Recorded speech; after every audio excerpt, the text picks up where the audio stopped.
Hello po, good morning, gandang umaga po, mahal ko mga kaibigan. Kumusta po kayong lahat? Mahal kong mga kaibigan. Ngayon ay busy na naman tayong mga nanay gawa ng pasukan ng mga bata. Ay naku po, traffic na naman. Sobrang mahal po ang bilihin. Diyos ko po. Alam nyo ba, ng bigas ngayon ay umabot na ng 50 mahigit.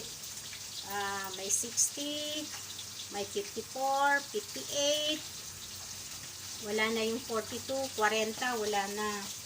Ako'y bumili ng saluyot at ako ay magugulay.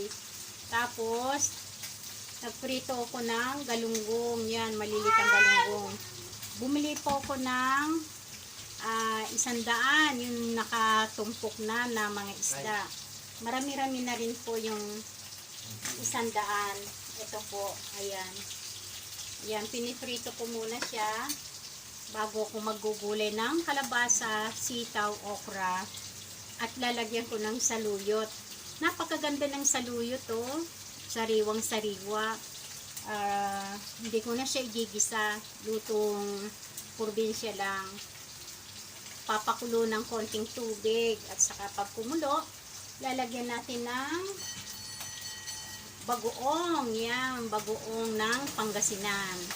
Yan, para merong gulay kahit papano.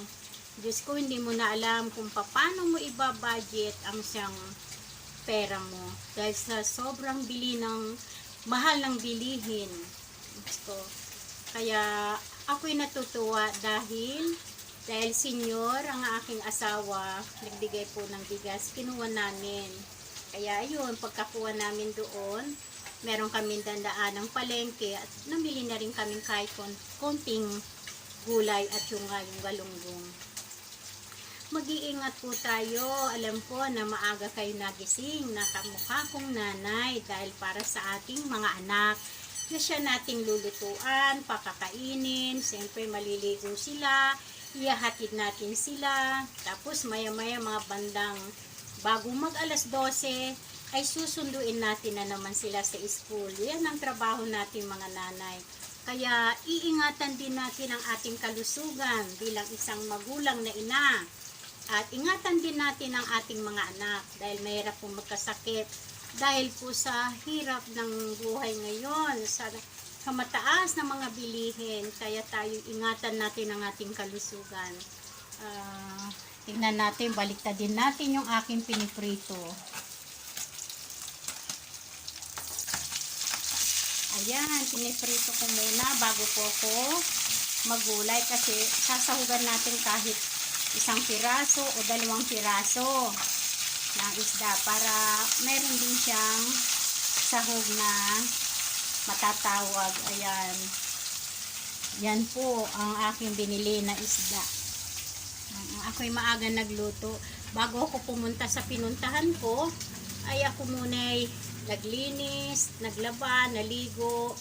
Tapos ng pagkaligo, agad-agad nang pumunta doon para kunin yung bigas na ibinigay ko sa mister ko.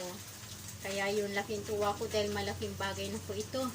Bali, 2 linggo na rin, hindi kami bibili ng bigas kasi kami lamang 3 ng aking 2 anak ang siyang nandirini sa aming bahay. At 2 po lamang ang aking anak. Kumusta po kayo? Ingat po kayo lagi, mahal ko mga kaibigan.